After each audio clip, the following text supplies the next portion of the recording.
Dictation start now. I welcome all of you to the first meeting of the Parliamentary Consultative Committee of the Ministry of Communications. We are in the midst of an information and communication revolution. This revolution is bringing about fundamental changes in every aspect of life at the national and international levels. It has also opened the prospect of India emerging as an information technology superpower. This prospect will become a reality only if we create a modern nationwide telecommunications infrastructure at the earliest. Telecommunications is also by itself an accelerator of economic growth. The telephone is no longer a luxury but an indispensable tool in every conceivable economic activity. For example, the large network of STD ISD booths established by the Department of Telecommunications in a short span, and we can see these booths even in a small town today, has immensely benefited small entrepreneurs and the common person. Experts have calculated that 1% increase in telephone density result in a 3% increase in GDP. As you would make out from the agenda notes, this information and communication revolution has unfortunately largely bypassed rural India. The National Telecom Policy of 1994 had envisaged universal access and availability of basic telecom services on demand. We are way behind achievement of this objective. The failure is most glaring in meeting the target of at least one village public telephone for each of the 6 lakh villages in the country. More than half of these 6 lakh villages still do not have even a single telephone in, not to mention other sophisticated forms of communications. Moreover, the telephone density in such of the villages which do have a connection is very low. This should be matter of concern for all of us. My government will not allow the rural-urban divide to get further widened because of failures in policy and implementation. To meet our goal in rural telephony, my vision is to see every Indian village connected with a global village that is being created by the information and communication revolution.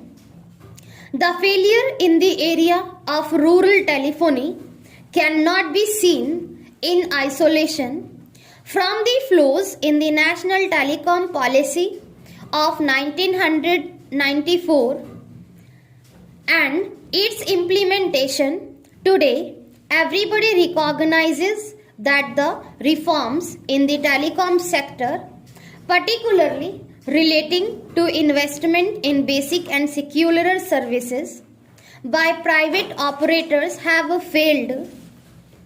The country cannot therefore afford my further delay in resolving the many problems in the telecom sector which my government has inherited from the past. As I have stated on several occasions, we have both the political will and the competence to unravel these notes in the most transparent manner. In doing so, we will be guided slowly by national interest, to which all other sectoral interest must become subordinate.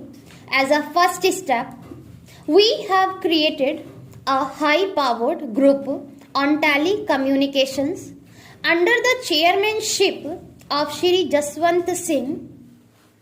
It has been mandated to recommend to the government on the following. 1. Create a strong, independent and credible regulatory framework by strengthening the Telecom Regulatory Authority of India. The government will move to suitably amend the TROI Act if found necessary by the group to achieve his objective. 2. To resolve all issues in the telecom sector, including the license fee structure for basic and secular operators, to ensure fastest proliferation of telecom services in India, including in rural areas. As I have stated before, the government will take suitable action in this matter before the end of the year. 3. To formulate a new national telecom policy to address, among other things, the revolutionary phenomenon of the convergence of telecom, IT, media and consumer electronics.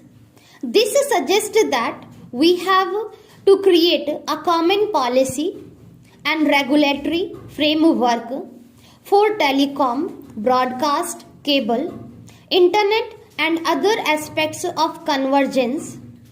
All this will require the evolution and implementation of rational spectrum policy based on best international experience. In dealing with this important task, I have directed the group not to tinker with the issues but to come up with a fundamental and lasting solution that will both meet the needs of the country and also take into account the rapid technological changes in this dynamic sector. Otherwise, within a few years, India might once again face problems similar to the ones we are dealing with today. The solution must, among other things, address the national objective of rural telephony. We cannot expect the DOT alone to undertake this important social obligation. Private operators will have to share these responsibility and meet their targets speedily. There is also a need to use many different technologies simultaneously, especially wireless, to ensure cost effective and rapid spread of telephones in villages and hilly areas. The solution must also result in further strengthening the Department of Telecommunications in order to successfully face the increasing competition.